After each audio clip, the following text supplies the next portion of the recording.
이번엔 이재명 후보 어제 토론에서 사실상 타깃이 이준석 후보가 아니었나 싶기도 합니다. 1차 토론 이후에 논란이 됐던 호텔 경제학을 또다시 들고 나왔습니다. 제가 이런 지적은 가능하면 안 하려고 하는데 그 혹시 밥 맥티어라고 아세요? 모르겠습니다. 모르시죠? 루카스 차이제 모르시죠? 호텔 경제학의 그 원전이라는 거죠. 이런 사람들이 그 $100 이야기라고 인터넷에 치면 많이 나와요. 거기에 똑같은 얘기가 나옵니다. 외부에서 꼭 자금이 들어오지 않아도 경제가 순환이 될 수가 있다라는 이제 그 사례로 이런 걸 쓰는데 이분들이 이렇게 역사적으로 이런 예를 들 때 누구도 노쇼 경제학 뭐 이런 얘기 하지 않았다는. 네, 그러니까 이준석 후보는 이재명 후보를 향해서 호텔 경제학 변명하러 나온 모습을 보였다 이렇게 평가를 한 겁니다. 근데 이제 SNS에는 이재명 후보가 호텔 경제학을 옹호하기 위해서 엉터리 인용을 했다. 그러면서 또 사과 요구까지 했거든요. 어떻게 보셨습니까? 그러니까 사실 사회 분야 토론을 하면서 지난 토론에 좀 후일담처럼 이야기를 꺼내는 것 자체가 좀 토론의 규격상 적합하지가 일단 않은 것이고요. 또한 이 호텔 경제학의 다른 학위에 대해서 이야기를 했는데 학자들이 이야기를 하는 것은 관철시키기 위한 목적이라기보다는 말 그대로 학설인 것입니다. 그런 것들을 행정가와 정치인들이 공약을 한다라고 하는 것은 전혀 다른 문제인 거거든요.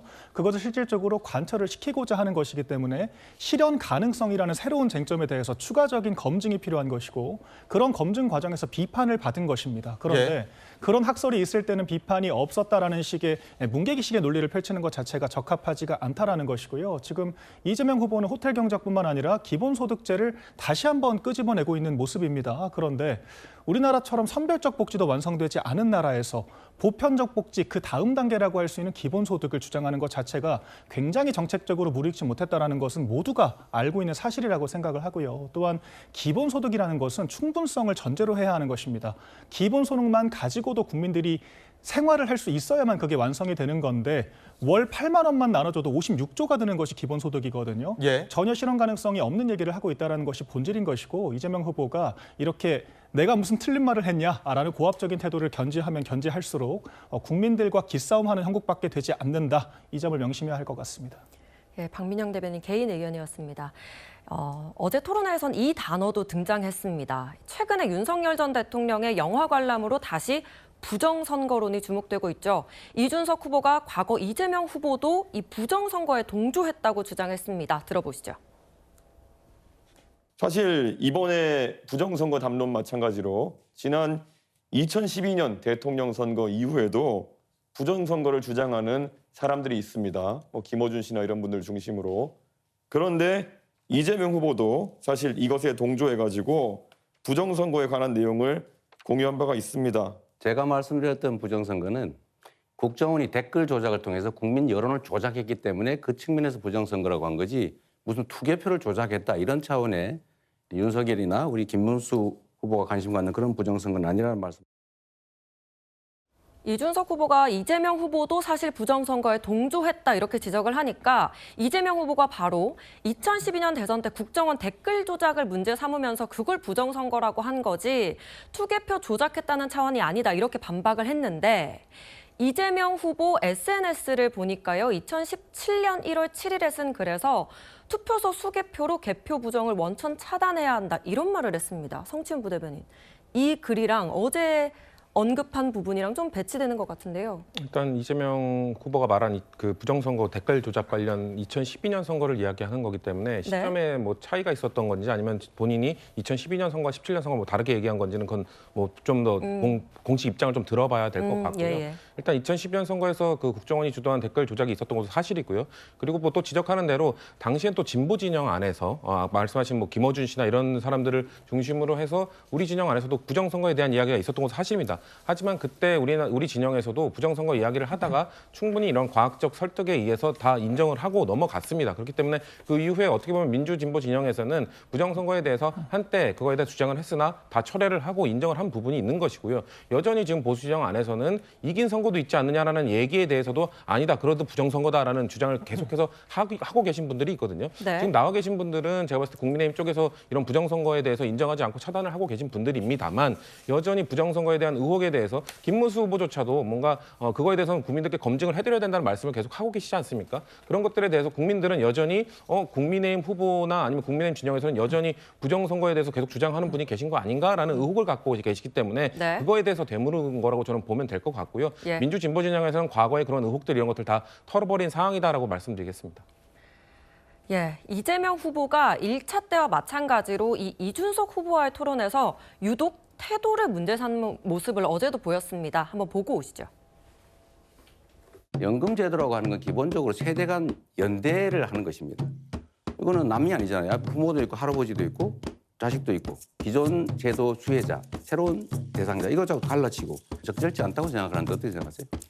말 그대로 궤변을 하고 계신 거죠. 지금 사회적 연대나 세대 간의 연대 같은 걸 이야기하시는데 이번 합의 과정에서 과연 그러면 이득을 보는 세대는 어디이고 손해를 보는 세대가 어디인가 명백하거든요. 본인이 생각하는 대안은 뭔지 먼저 한번 말씀해 보시죠. 제 질문인데 제 주도권 아니, 이제 질문인데 말씀- 왜. 이준석 후보 1분 41초 남았는데 말씀드릴 왜. 때 시간 정해진 건 좀 지켜주시는 게 좋지 않아요? 지금 사회자 개입하지 않았습니까? 아니 30초가 남았잖아요. 저한테 질문을 역으로 하시면 안 되는 겁니다. 원래 룰상. 질문도 답의 일부예요. 그래서 이 토론이 쉽지가 않네요. 그 중간에 좀 안 끼어들면 좋겠어요. 말을. 결국 제가 지금 질문 드린 것에 대해 가지고 답은 안 하시고 결국 건강보험료 인상해야 된다는 걸 인정하지 않으시고 저에게 훈계하듯이 이제 말씀하시면서 끝난 거 아니겠습니까?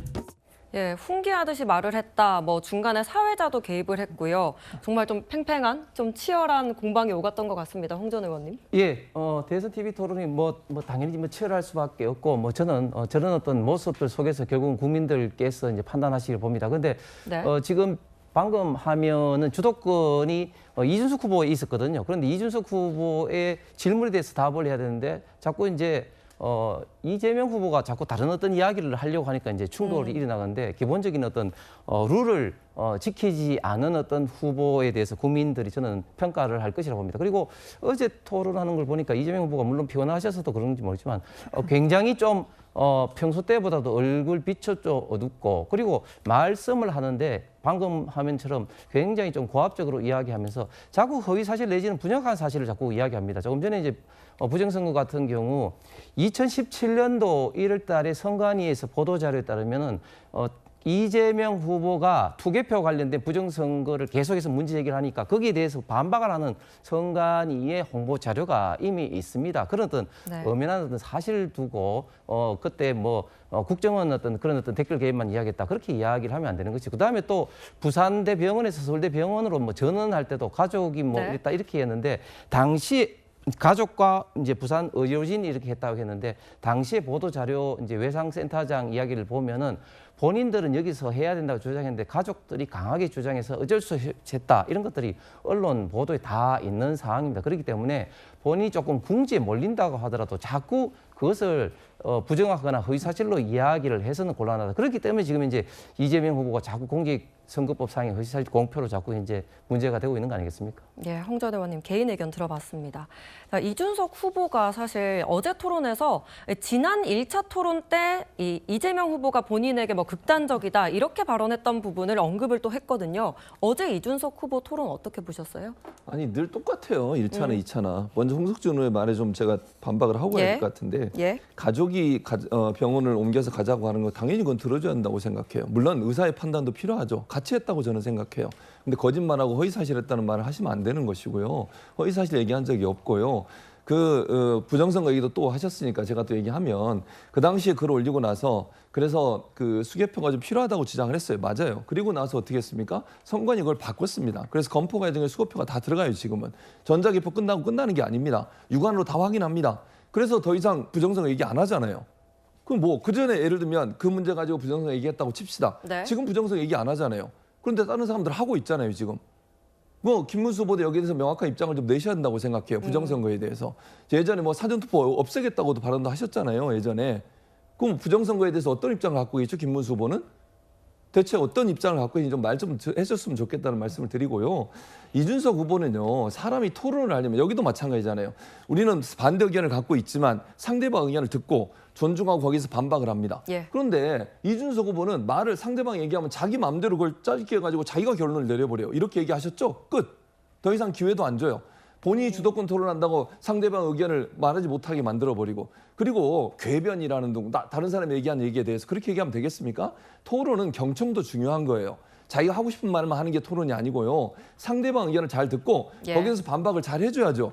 그리고 뭐 아니 예를 들어서 지금 이재명 후보도 그거 지적했지만 대안이 뭐가 있습니까라고 얘기하잖아요. 거기에서 한 번도 얘기한 적이 없어요. 네. 그런 부분이 저는 문제라고 생각합니다. 네, 뭐 최 교수님의 또 개인 의견 한번 들어봤고요.